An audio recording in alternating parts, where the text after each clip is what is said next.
C'est la vidéo achat manga du mois d'octobre 2021 et comme d'habitude, on ne perd pas de temps, générique.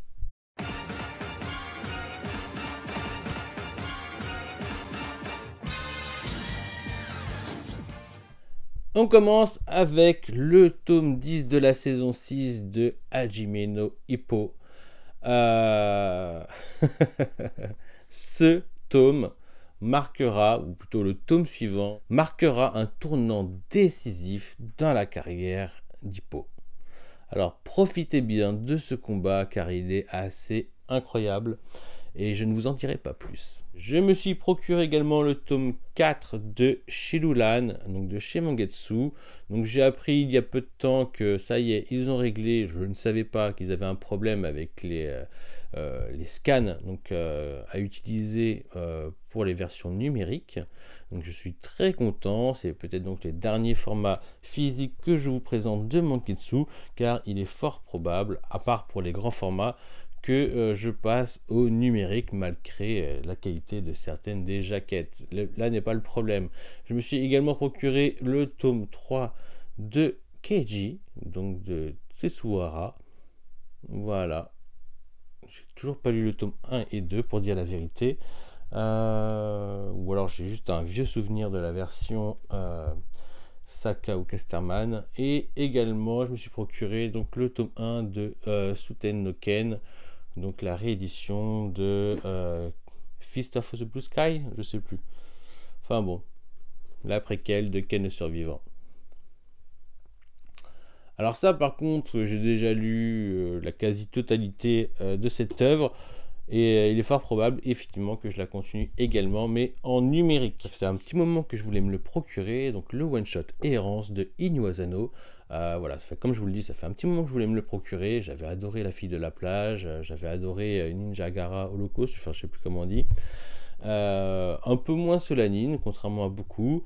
Enfin c'était sympa hein, franchement, mais beaucoup moins marquant. Et donc j'espère beaucoup apprécier Errance, qui semble avoir un thème à ce qui me parle. Alors, ça va vous paraître bizarre, mais je me suis procuré le tome 6 de Sunny de Taiyo Matsumoto. Alors pourquoi je me suis procuré le tome 6 alors que je n'ai pas les autres tomes en format papier, sachant qu'en fait j'ai revendu tous mes tomes. Je n'avais pas encore le tome 6 lorsque je l'ai fait, parce qu'il n'était pas encore sorti. J'ai vendu tous mes tomes parce que je suis passé au format numérique. Seulement, avec Apple Books, il y a certains défauts chez Kana. Par exemple, je ne peux pas me procurer de chez Inu Asano les tomes 3, je dis pas de bêtises, 5, 6, 9, bref, certains tomes qui sont tout simplement pas édités sur la plateforme. Pourquoi? Un défaut, je l'ai relevé, je l'ai signalé à Kana. Ils ont dit qu'ils allaient faire quelque chose, mais ça va bientôt faire 1 an que je l'ai signalé, il n'y a toujours rien. Et pareil pour le tome 6 de Sunny. Donc je me suis dit que quelque part, c'est un des rares récits que je n'ai pas fini. Donc à défaut, je me le suis acheté. Et maintenant, je me pose la question, est-ce que je ne reprendrai pas toute la collection de Sunny et de Le Samouraï Bambou en format papier? Parce qu'en fait, j'adore l'avoir en numérique. Mais je me dis que ça fait un trou, vous voyez ici là,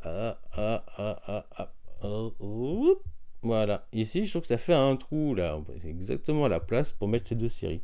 Enfin voilà, je me suis également procuré, et ça je l'attendais avec impatience, j'étais très ravi de l'annonce, le tome 1 de Mermaid Saga de Rumiko Takahashi. J'avais lu à l'époque la première version éditée par Glénat, donc elle était qu'en un tome, donc pas dans son intégralité.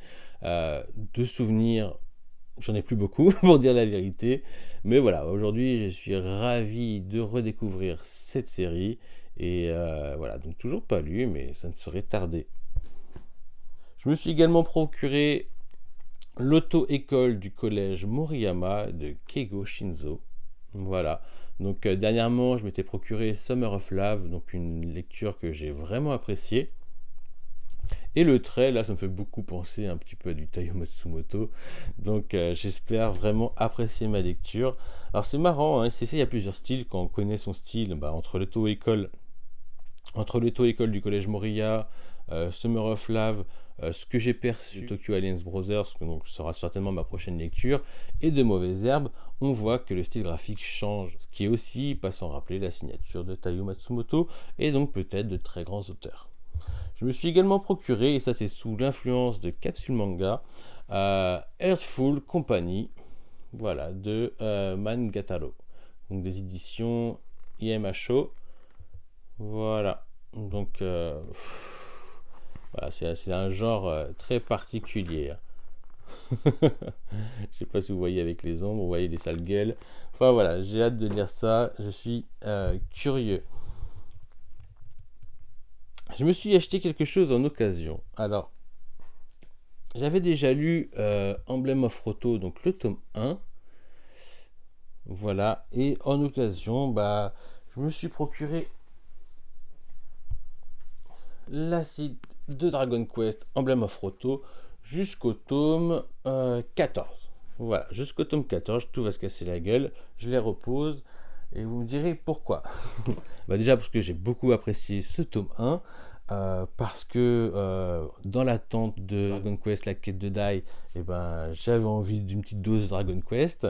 Et puis si je la prends pas maintenant, je la prendrai jamais. D'autant plus que j'ai peiné pour trouver certains de ces tomes jusqu'au tome 14, car certains ne sont plus disponibles. Donc voilà, c'était maintenant ou jamais. Hormis si Kion fait une réimpression, mais c'est tout temps possible que passe, tout dépend des ventes que ça a eu. J'ai pas l'impression que c'est une série qui a beaucoup été vendue. Je peux me tromper, peut-être Kion va me surprendre et va réimprimer tous les tomes qui manquent. Néanmoins, jusqu'au tome 14, au moins je suis tranquille. Je sais que par la suite, il y a encore quelques tomes, mais ceux-là, ils sont toujours en stock. Donc, je vais d'abord lire ceux-là pour ensuite me pencher sur la fin. Voilà.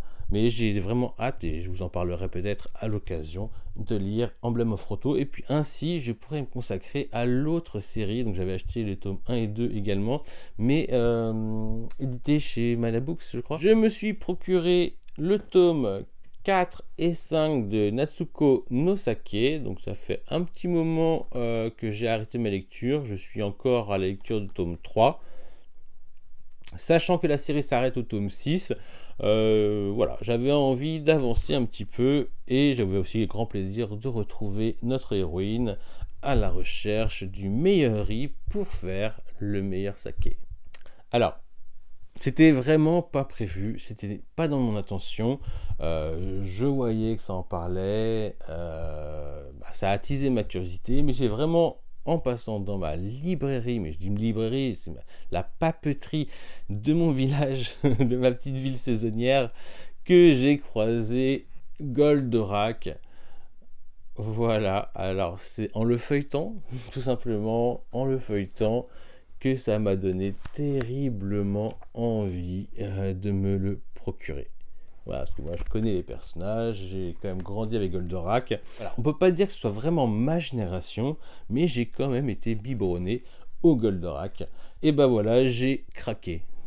Tout comme j'attendais avec impatience ce tome, enfin ce numéro de Atome. Donc moi je me le suis pris évidemment en collector, en rigide. Pourquoi? Bah c'est pas seulement pour l'hommage à Kentaro Miura, c'est aussi parce que ça parle que d'auteurs que j'adore. On peut voir Takayuki Yamaguchi, donc l'auteur de Shigori. On peut voir que ça va parler de Wolf and Cub. On peut voir que ça parle de Mocking Punch, donc l'auteur de Lupin. On peut voir que ça parle de l'Attaque des Titans. Enfin voilà, ça parle de tellement de choses. Il y a tellement d'interviews. C'est tellement un beau bébé. C'est tellement intéressant. Les détracteurs diront que ça parle pas assez du shoujo et des autrices mangaka, ce qui est peut-être vrai, ce qui est peut-être un peu dommage. Peut-être aussi qu'ils n'ont pas les compétences pour, on ne sait pas. En tout cas, s'ils l'ont, bah, ce serait intéressant qu'ils nous fassent un spécial shoujo pour faire plaisir à tout le monde. Néanmoins, je suis ravi de cette acquisition, d'autant plus que j'ai eu l'occasion d'acquérir l'espèce de poster édité pour l'occasion. Donc bon, je pense que je l'encadrerai celui-là, pour dire la vérité. Donc là, pour l'instant il reste au sec dans sa petite boîte. Ouais, c'est pas grand chose, mais ça fait plaisir.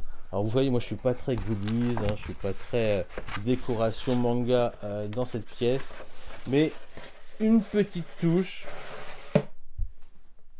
pourquoi pas. Allez, et on va venir, on arrive, attends, je pousse tout ça donc ça se casse la figure. on arrive sur la dernière phase, la phase shoujo. Je me suis procuré donc les 2 tomes de Don't Call It Mystery de Yumi Tamura. Pourquoi? Parce que j'ai lu celui-ci en numérique et j'ai adoré. J'ai adoré, que j'étais vraiment tenté de me le prendre dans le format papier. Pour quelle raison? Parce qu'il y a vraiment quelque chose qui en plus, hein, on voit les traces d'empreintes digitales, je ne sais pas si vous les voyez, qui sont imprégnées sur la couverture.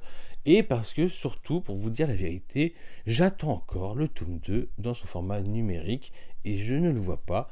Donc voilà quoi, donc je me procure le tome 2 que j'ai hâte de lire, parce que ça va prendre la suite des aventures, mais aussi parce que j'étais pas très content de la version numérique de Welcome to the Bathroom. Donc j'ai fait en sorte de me l'acheter en papier et je compte en fait rester pour ces 2 séries là dans le format papier.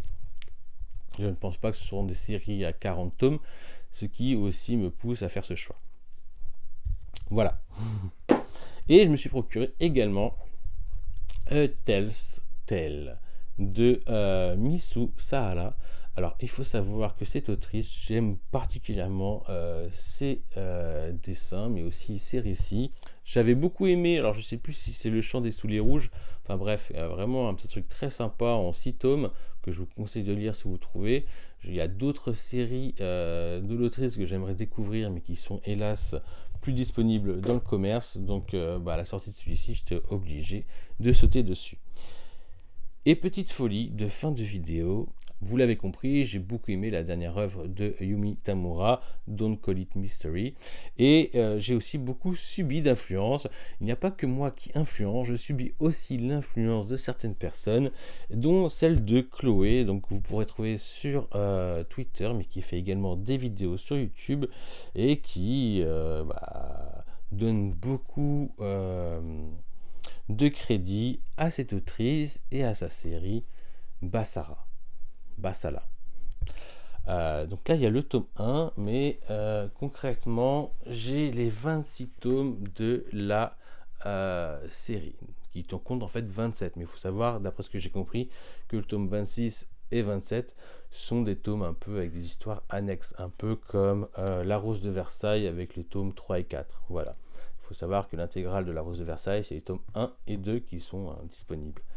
Donc voilà, donc j'ai ça à me taper, 26 tomes de Basara. Il faut savoir que j'ai commencé à lire le tome 1 et j'ai été agréablement surpris et d'autant plus content. Et d'autant plus content de ne pas être déçu surtout. Donc on va voir ce que ça donne, j'aurai mon propre avis, je ne manquerai pas de vous le faire partager. Je pense que nous en avons fini pour ce mois d'octobre, j'espère que mes achats vous ont plu, qu'ils vous ont intrigué, qu'ils vous ont peut-être inspiré. Je vous dis à bientôt pour une nouvelle vidéo. Ciao!